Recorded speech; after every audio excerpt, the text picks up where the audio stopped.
Wesh les otaku, c'est Bouya. Aujourd'hui on se retrouve pour une toute nouvelle vidéo. Je sais pas si vous vous êtes déjà posé la question, mais qui est le plus fort entre Naruto et Boruto?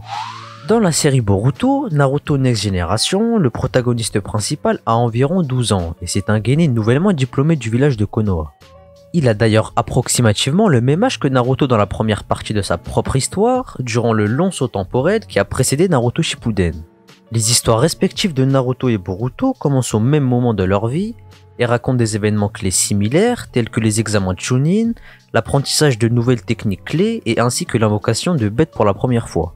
Dans cette vidéo, vous découvrirez qui de Naruto ou Boruto est le plus fort. Jingle.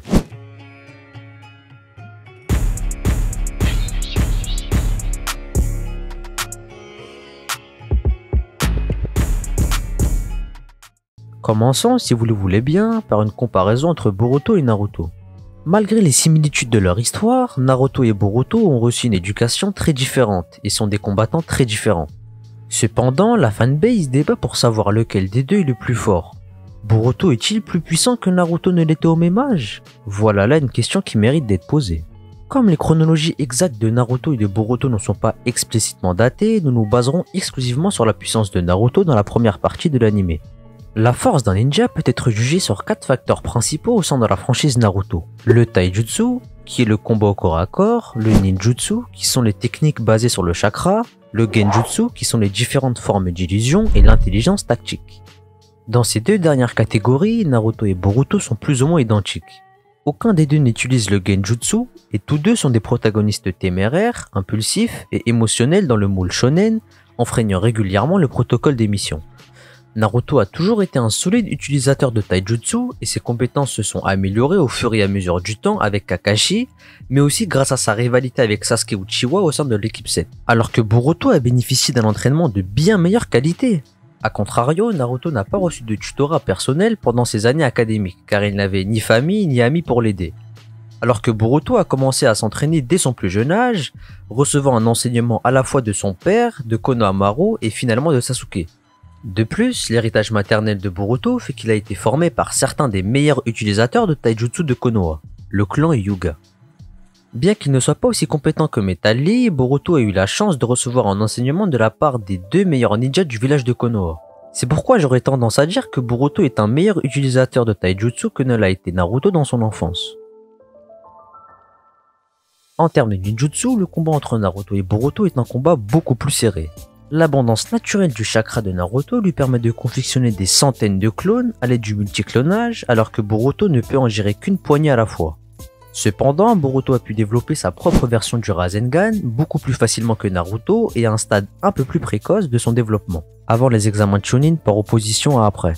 De plus, Naruto n'a jamais vraiment développé un arsenal de techniques comme le font la plupart des ninjas, tandis que Boruto a un certain nombre de ninjutsu dans sa manche.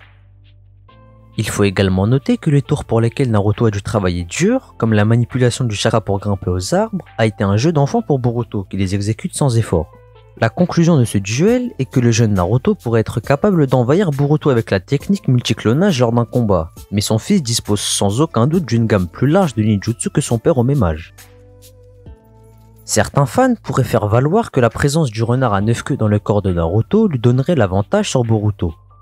Cependant, durant la première partie, Naruto n'a pas pu contrôler le démon, Kurama, qui sommeillait en lui et a souvent été manipulé par Kurama lui-même lors de son utilisation.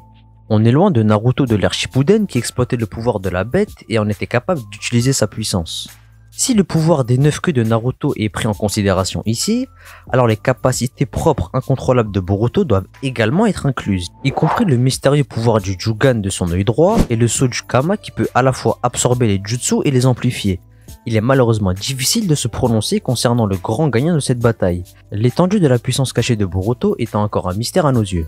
La plus grande différence entre Naruto et Boruto est que durant la première partie de la vie de Naruto, celui-ci était considéré comme un moins que rien à l'Académie Ninja, tandis que Boruto a été qualifié de génie depuis son enfance.